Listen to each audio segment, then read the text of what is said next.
আসসালামু আলাইকুম, শুভেচ্ছা সহ আমন্ত্রণ জানাচ্ছি দেশের এবং দেশের বাইরে সকল দর্শক শ্রোতাকে চ্যানেল আই সংবাদে। সংবাদ আয়োজন নিয়ে বার্তাকক্ষে রয়েছি আহমেদ মেহেদী হাসান। সংবাদের শুরুতেই চলুন জেনে নেওয়া যাক ফ্রেশ আটা ময়দা সুজি সংবাদ শিরোনাম। আওয়ামী লীগ নিষিদ্ধ না হওয়া পর্যন্ত ছাত্র জনতা শাহবাগ অবরোধের ঘোষণা, 3 দফা দাবিতে বিকেল 3টায় গণজমায়েত। আওয়ামী লীগকে নিষিদ্ধের দাবি গুরুত্বের সাথে বিবেচনা করা হচ্ছে, জানালো সরকার। রাজনৈতিক দলগুলোর সাথে আলোচনা করে দ্রুত সিদ্ধান্ত। স্বৈরাচারীদের দেশ ত্যাগের সুযোগ দিচ্ছে সরকার, তারেক রহমানের অভিযোগ। ফ্যাসিবাদ বিরোধীদের ফাটল ধরিয়ে আওয়ামী লীগকে পুনর্বাসনের চেষ্টা চলছে মন্তব্য। রাতভর ভারতের বিভিন্ন স্থানে পাকিস্তানের ড্রোন হামলা, পাকিস্তানের 3 বিমান ঘাঁটিতে হামলা চালিয়েছে ভারত। এবং চুয়াডাঙ্গার জীবননগরে বাণিজ্যিকভাবে আঙ্গুর চাষে সফল তরুণ উদ্যোক্তা আশরাফুল। দেশের মাটিতে সুস্বাদু ও মিষ্টি আঙ্গুর উৎপাদনে আমদানি নির্ভরতা কমানোর প্রত্যাশা।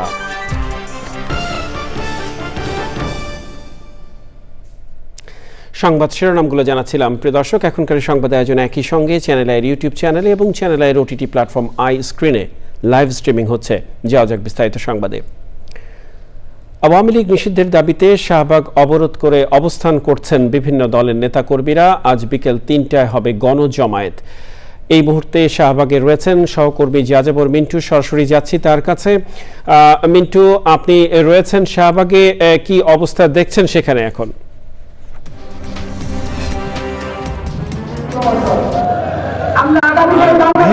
আমি শাহবাগ মোড়ে অবস্থান করছি। আপনি দেখছেন আমার পিছনে মাইকে শোনা যাচ্ছে বক্তব্য রাখছেন হেফাজত ইসলামের লোকজন জমায়েত হয়েছে। সকাল থেকে তারা অবস্থান নিয়েছেন শাহবাগে।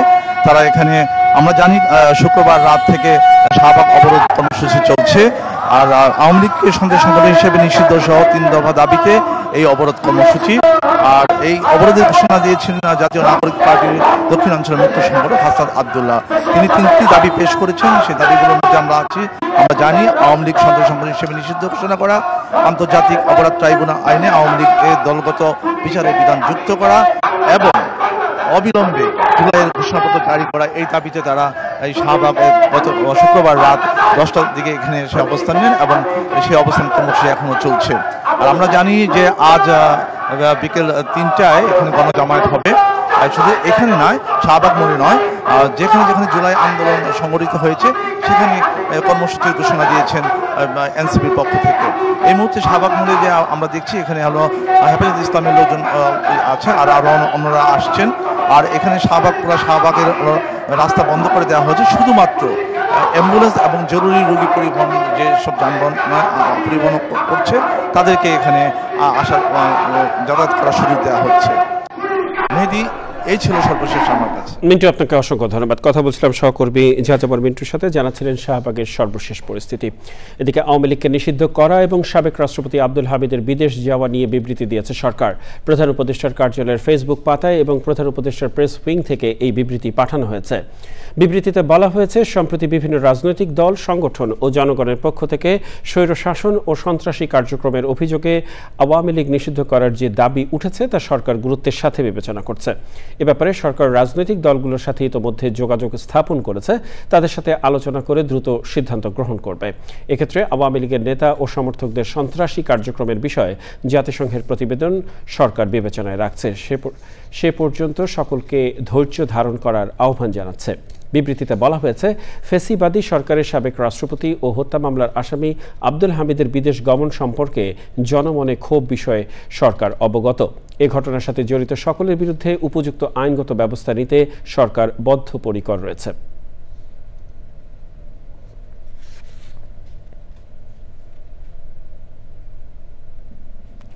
একটি শোক সংবাদ। প্রখ্যাত সঙ্গীত শিল্পী, সুরকার, সংগ্রাহক ও গবেষক মোস্তফা জামান আব্বাসী রাজধানীর একটি হাসপাতালে বার্ধক্যজনিত কারণে মারা গেছেন। ইন্না লিল্লাহি ওয়া ইন্না ইলাইহি রাজিউন। তার বয়স হয়েছিল 87 বছর। মোস্তফা জামান আব্বাসীর ভাতিজি ডক্টর নাশিদ কামাল চ্যানেল আইকে বিষয়টি নিশ্চিত করেছেন। তিনি জানান, মোস্তফা জামান আব্বাসী বেশ কিছুদিন বার্ধক্যজনিত জটিলতায় ভুগছিলেন। ভোর 6টায় তার মৃত্যু হয়। আজ বাদ জোহর গুলশান আজাদ মসজিদে তার নামাজে জানাজা হবে। মোস্তফা জামান আব্বাসী ভাওয়াইয়া গানের রাজপুত্র, আব্বাস উদ্দিনের পুত্র।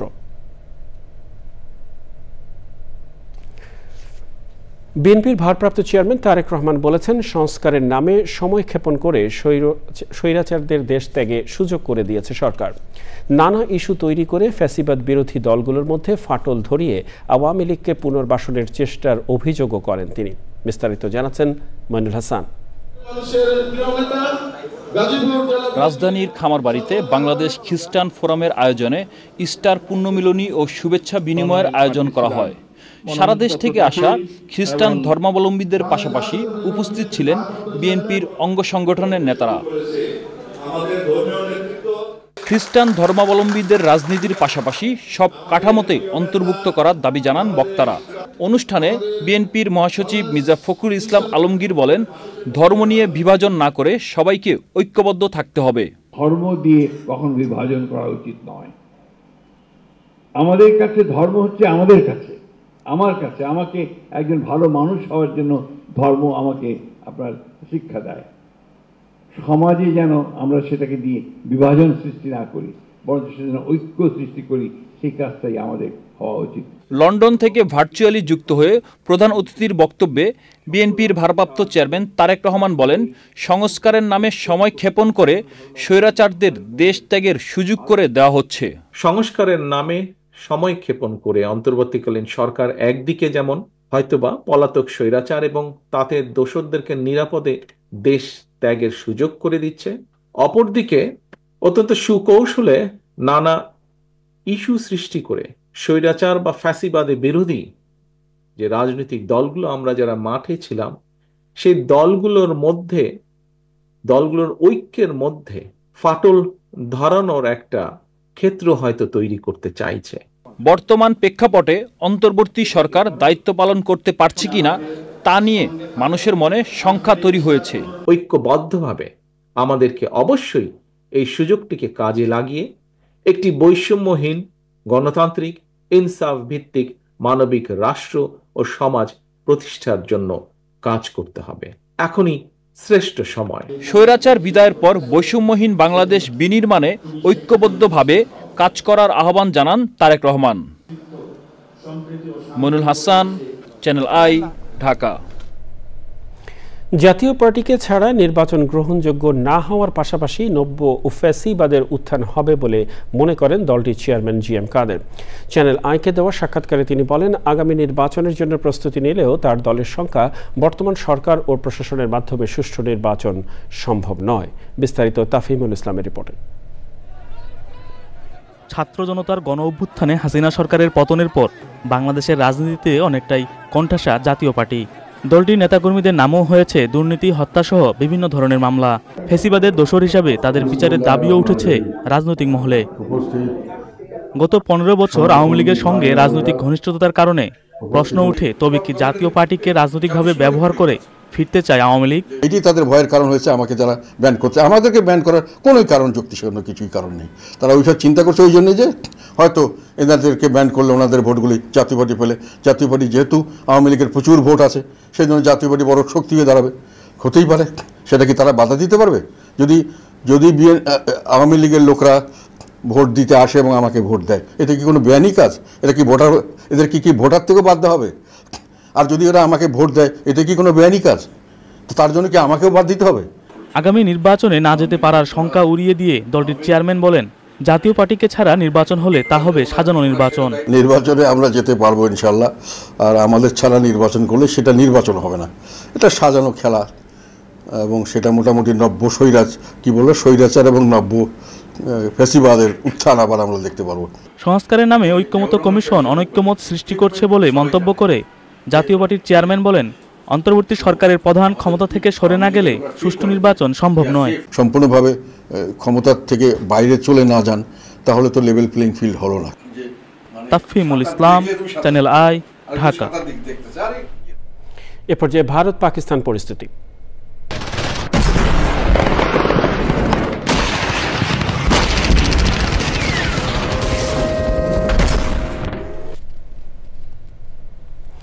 ভারতের অন্তত ২২টি স্থানে ড্রোন হামলার চেষ্টা করেছে পাকিস্তান।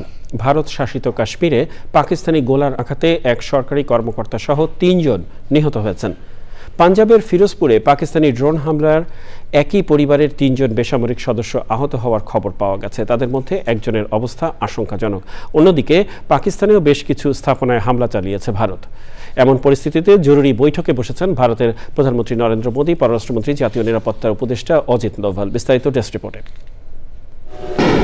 জম্মু কাশ্মীরের আকাশে উড়ে যাচ্ছে ঝাঁকে ঝাঁকে লাল বল। দেখে মনে হতে পারে কোনো বিয়ে বাড়ির বাজির রোশনাই। লাগাতার সাইরেনের শব্দ আর ব্ল্যাকআউট। শুক্রবার সন্ধ্যার পর থেকে ভারতের পাঞ্জাব, গুজরাট, হরিয়ানা, পাঠানকোট, রাজস্থান সহ বিভিন্ন স্থানে মুহুর্মুহু ড্রোন হামলা চালায় পাকিস্তান। তবে এসব ড্রোনের বেশিরভাগই অকেজো করে দেয় ভারতের আকাশ প্রতিরক্ষা ব্যবস্থা। পাকিস্তান সম্প্রতি তুরস্ক থেকে 400 ড্রোন নিয়েছে। ভারতের এমন দাবি প্রত্যাখ্যান করেছে পাক সেনাবাহিনী। এমন পরিস্থিতিতে জরুরি বৈঠক করেছেন ভারতের প্রধানমন্ত্রী নরেন্দ্র মোদী, পররাষ্ট্রমন্ত্রী ও জাতীয় নিরাপত্তা উপদেষ্টা Ajit Doval. International desk, channel I. যাওয়া যাক অন্যান্য সংবাদে। চুয়াডাঙ্গার জীবননগর উপজেলার হাসাদহ গ্রামে তরুণ উদ্যোক্তা আশরাফুল ইসলাম বাণিজ্যিকভাবে আঙুর চাষ করে এলাকায় ব্যাপক সাড়া ফেলেছেন। ইতিমধ্যে তিনি নিজ বাগানের আঙুর বাজারজাত শুরু করেছেন। আশরাফুলের বিশ্বাস, দেশের মাটিতে সুস্বাদু ও মিষ্টি আঙুর উৎপাদনের মাধ্যমে আমদানি নির্ভরতা কমানো সম্ভব। বিস্তারিত জানাচ্ছেন শাইখ সিরাজ। থোকা থোকা আঙুর ঝুলে আছে লতাভরা গাছে। দেখে মনে হতে পারে বিদেশের কোন আঙুরের বাগান, কিন্তু এই দৃশ্য চুয়াডাঙ্গার জীবননগর উপজেলার হাসাদর গ্রামের। তরুণ উদ্যোক্তা আশরাফুল ইসলাম তার ছোট ভাই তরিকুল ইসলামকে নিয়ে নিজস্ব 3.5 বিঘা জমিতে গড়ে তুলেছেন এই আঙুরের বাগান।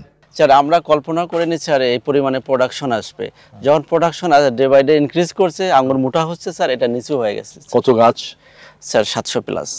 পার গাছে এভরিথিং করো স্যার, মাছা, কীটনাশক, ঔষধ সমস্ত কিছু দিয়ে 1000-1200 কি 1300 এর উপরে যাবে না স্যার। আমার সব কিছু মিলে স্যার 1-10 লাখ টাকা ইনভেস্ট আছে। বাগান থেকেই আঙুর বিক্রি হওয়ায় ভালো লাভ পাচ্ছেন তিনি।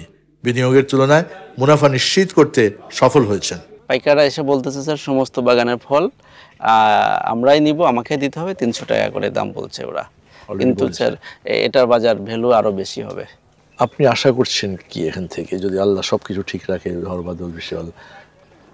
স্যার আমি পার গাছে ইনশাল্লাহ 15 কেজি করে পাবো এভারেজ। উদ্যোক্তা মনে করছেন আঙ্গুর চাষ দেশব্যাপী ছড়িয়ে দিতে পারলে বিদেশ থেকে আমদানি নির্ভরতা কমবে। এটা ইজি একটা চাষ।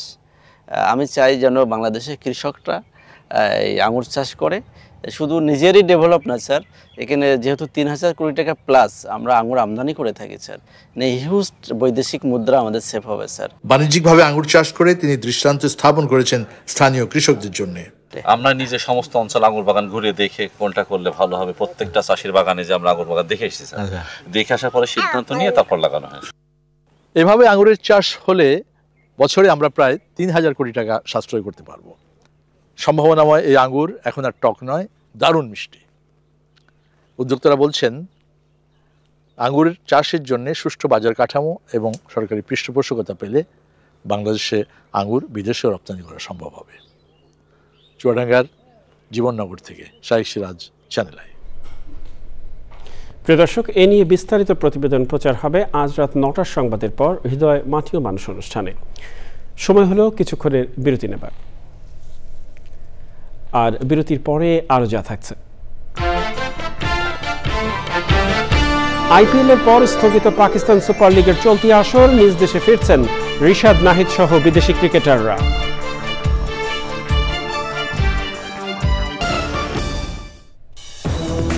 আমন্ত্রণ আরও একবার চ্যানেল আই সংবাদে। এ পর্যায়ে জানাবো নিটল টাটা কৃষি সংবাদ।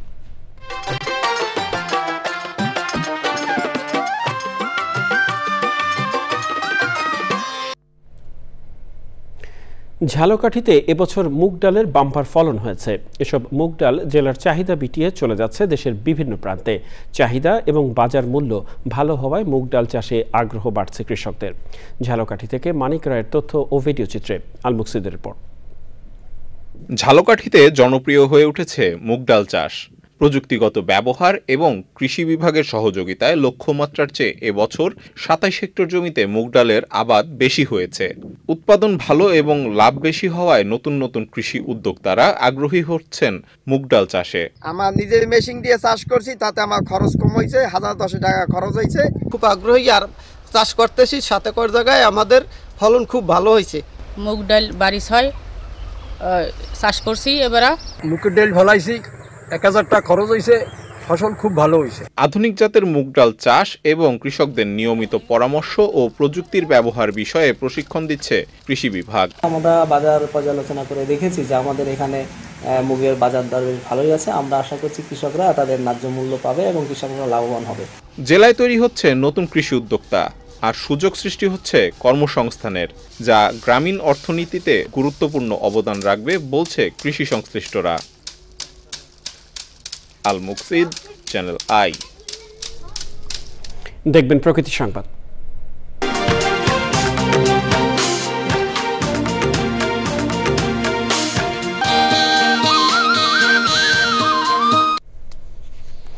জীববৈচিত্র্যে ভরপুর বাংলাদেশে 700-এরও বেশি প্রজাতির পাখি দেখা যায়। এছাড়া বছরের বিভিন্ন সময় অসংখ্য পরিযায়ী পাখির আগমন ঘটে দেশে। তবে শিকার, আবাসস্থল ধ্বংসসহ বিভিন্ন কারণে প্রতি বছরই কমছে পরিযায়ী পাখির প্রজাতি ও সংখ্যা। পরিস্থিতির উত্তরণে বিশ্ব পরিযায়ী পাখি দিবসে ইকো ট্যুরিজম নিশ্চিতের পাশাপাশি পাখির আবাসস্থল সংরক্ষণের সমন্বিত পদক্ষেপের তাগিদ পরিবেশবিদদের। আফরোজা হাসির রিপোর্ট।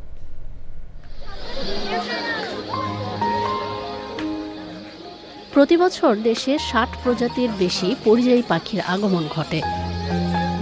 শীতকালে পরিযায়ী পাখির সংখ্যা বেশি থাকে। এ সময় শীতিহাঁস, পাতিহাঁস, রাজহাঁস, জিরিয়া, বাটান, গাংচিল, কাস্তেচড়া সহ বিভিন্ন প্রজাতির পাখির কলকাকলিতে মুখর থাকে বিভিন্ন জলাশয়। উদ্ভিদ বীজের বিস্তার, মাটির উর্বরতা বৃদ্ধি, ক্ষতিকারক পোকামাকড় ও বালাই দমন সহ পরিবেশের ভারসাম্য রক্ষায় গুরুত্বপূর্ণ ভূমিকা রাখে পরিযায়ী পাখি। তবে অবৈধ শিকার, জলাভূমি কমে যাওয়া, দূষণ সহ মানবসৃষ্ট নানা কারণে অস্তিত্ব সংকটে এসব পাখি। আবাসস্থলে যে গুণগত মান নষ্ট হচ্ছে, এই গুণগত মান নষ্ট হওয়ার ফলে পাখিদের সেই আগের মতো বিচরণ স্থলগুলো থাকছে না, যার ফলে পাখিরা আগের মতো খাদ্য, বাসস্থান সহ অন্যান্য যে তাদের জীবনের চাহিদা, সেই চাহিদাগুলো এই যে আবাসস্থল নষ্ট হওয়ার কারণে ওই স্থানগুলো থেকে পূরণ করতে পারছে না। পাশাপাশি আমাদের যে শিকারের পরিমাণটা বিগত সময়গুলোতে এতটাই বেড়ে গিয়েছিল যে পাখিরা সেই স্থানগুলোতে আর সচরাচর আসতে চাইতো না। সচেতনতার পাশাপাশি সম্মিলিত উদ্যোগের মাধ্যমেই পরিযায়ী পাখির সরব উপস্থিতিতে প্রাণবন্ত থাকবে বাংলার প্রকৃতি বলছেন পরিবেশবাদীরা।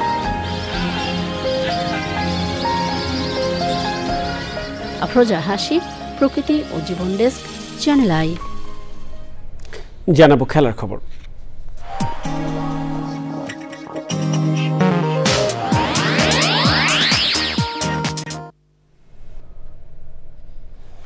শেষ পর্যন্ত এক সপ্তাহের জন্য স্থগিত করা হয়েছে ইন্ডিয়ান প্রিমিয়ার লিগ IPL এর চলতি আসর। দুই প্রতিবেশী দেশ ভারত পাকিস্তানের চলমান সামরিক আক্রমণ ও পাল্টা আক্রমণের জেরে IPL কর্তৃপক্ষ তাদের এই সিদ্ধান্তের কথা জানিয়েছেন। তবে IPL কবে মাঠে ফিরবে তা নির্দিষ্ট করে জানাতে পারেনি BCCI। 17তম আসরে 57টি ম্যাচ হয়েছে, বাকি রয়েছে 16টি ম্যাচ। বর্তমান সূচি অনুযায়ী 31শে মে কলকাতায় ফাইনাল দিয়ে পর্দা নামার কথা IPL এর। চলতি মাসে মাঠে ফেরাতে না পারলে অনিশ্চিত হয়ে যেতে পারে এবারের আসর। জুনে ভারতের ইংল্যান্ড সফর, এরপর আগস্টে বাংলাদেশের সফর এবং এশিয়া কাপ, পাশাপাশি অংশগ্রহণকারী বিদেশি ক্রিকেটাররা তাদের জাতীয় দলের খেলা নিয়ে ব্যস্ততার জেরে IPL আয়োজন ভারতীয় ক্রিকেট বোর্ডের জন্য কঠিন চ্যালেঞ্জ হবে। বিকল্প ভেন্যুতে আসর আয়োজনের চেষ্টা চালালেও এখনও সুখবর আসেনি। ওদিকে সংযুক্ত আরব আমিরাতে PSL সরিয়ে নিলেও শেষ পর্যন্ত চলতি আসর স্থগিত করেছে পাকিস্তান ক্রিকেট বোর্ড। নিজ নিজ দেশে ফিরছেন বিদেশি ক্রিকেটাররা।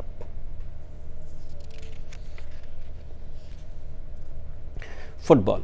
বাংলাদেশ প্রিমিয়ার লিগ ফুটবলে এক ম্যাচ পর আবারও ড্র করে পয়েন্ট হারিয়েছে শিরোপার কাছে থাকা মোহামেডান স্পোর্টিং ক্লাব। ফোর্টিস FC'র সঙ্গে পিছিয়ে পড়েও 1-1 গোলে ড্র করে হার এড়িয়েছে ঐতিহ্যবাহী সাদা কালোরা। বসুন্ধরা চলুন আরও একবার জেনে নেওয়া যাক যা ছিল এখনকার ফ্রেশ আটা ময়দা সুজি সংবাদ শিরোনামে। আওয়ামী লীগ নিষিদ্ধ না হওয়া পর্যন্ত ছাত্র জনতা শাহবাগ অবরোধের ঘোষণা, 3 দফা দাবিতে বিকেল 3টায় গণজমায়েত। আওয়ামী লীগকে নিষিদ্ধের দাবি গুরুত্বের সাথে বিবেচনা করা হচ্ছে জানালো সরকার, রাজনৈতিক দলগুলোর সাথে আলোচনা করে দ্রুত সিদ্ধান্ত। স্বৈরাচারীদের দেশ ত্যাগের সুযোগ দিচ্ছে সরকার, তারেক রহমানের অভিযোগ। ফেসিবাদ বিরোধীদের ফাটল ধরিয়ে আওয়ামী লীগকে পুনর্বাসনের চেষ্টা চলছে, মন্তব্য। রাতভর ভারতের বিভিন্ন স্থানে পাকিস্তানের ড্রোন হামলা, পাকিস্তানের 3 বিমান ঘাঁটিতে হামলা চালিয়েছে ভারত।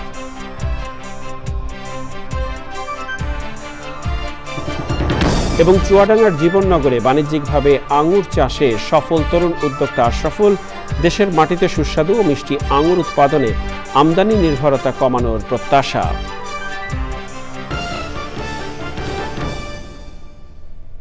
এরই সাথে শেষ করছি এখনকার সংবাদ আয়োজন। সংবাদে এতক্ষণ আমাদের সাথে থাকার জন্য সংবাদ টিপের সবার পক্ষ থেকে আপনাদের আবারও শুভেচ্ছা।